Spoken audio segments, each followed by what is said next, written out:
Квартира алуды армандап жүрсің бе? Онда осы техниканы жаса. Сәлем достар, бұл құпия каналы, сіздермен бірге Альфия. Достар, видеоның алдында сіздерге бұл қандай техника екенін түсіндіріп өттім. Тағы есіңізге сала кетейін, бұл техника квартира алу үшін арналған.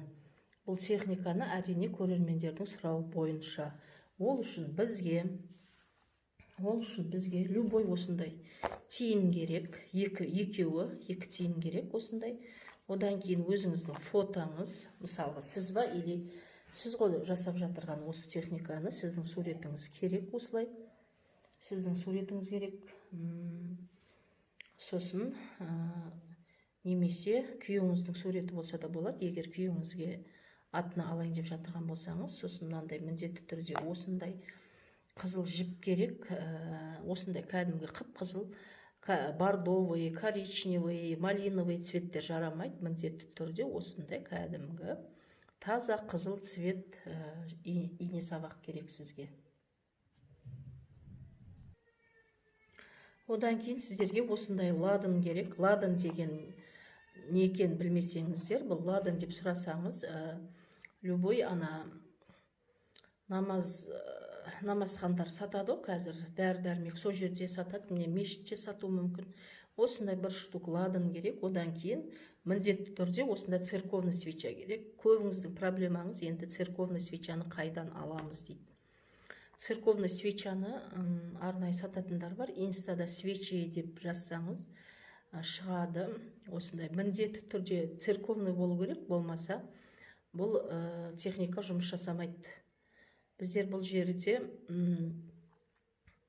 энергияменен, оттың энергиясымен жұмыс жасайтын болғандықтан осы церковный свеча керек. Сіздерге үй алуға не кедергі болып жүргеннің барлығын аластайтын болады.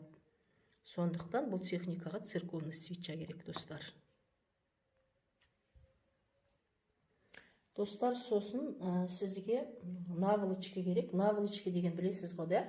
Жастық тіс керек. Мен енді мына жерге сыймағандықтан мен мына бет орамалды наволочка есебінде сіздерге көрсетіп отырмын.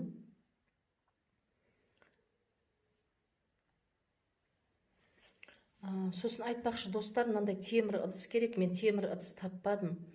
Сіздер осыны айнаның сырты бола ма, білмеймін, осындай темір ыдыс керек, бірақ міндетті түрде керек.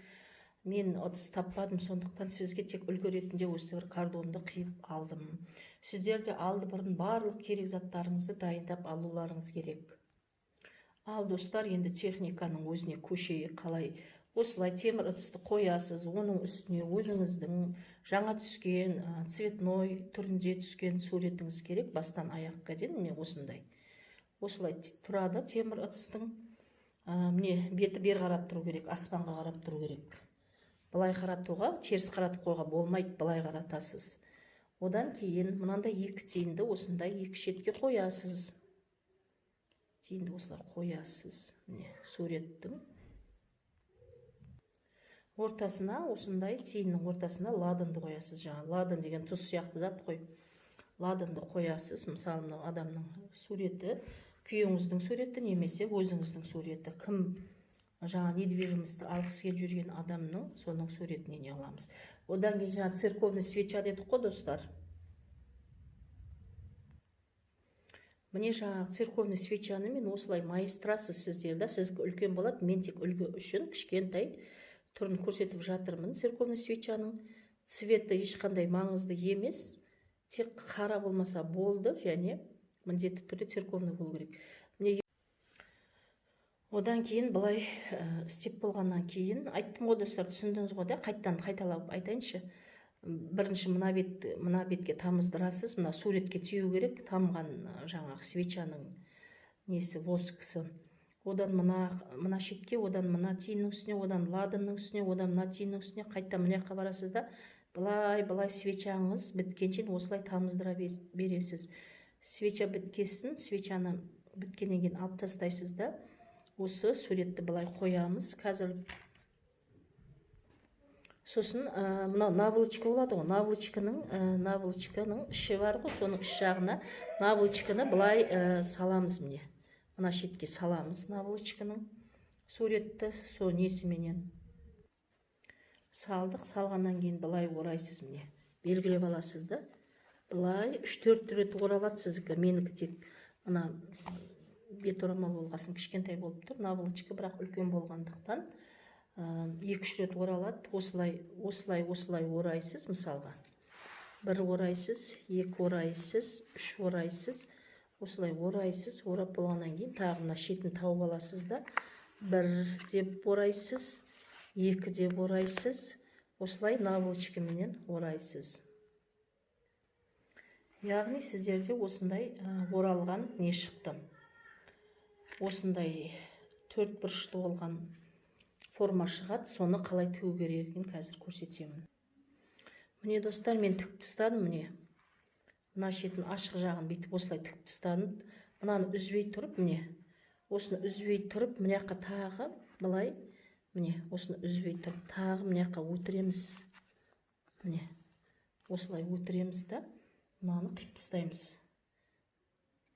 Өтіреміз, болды, осыны қиып тастаймыз. Болды достар, осыны үйде сақтайсыз, ешкімнің қолы тимеу керек, балдар ұстайтын жерге қоймайсыз.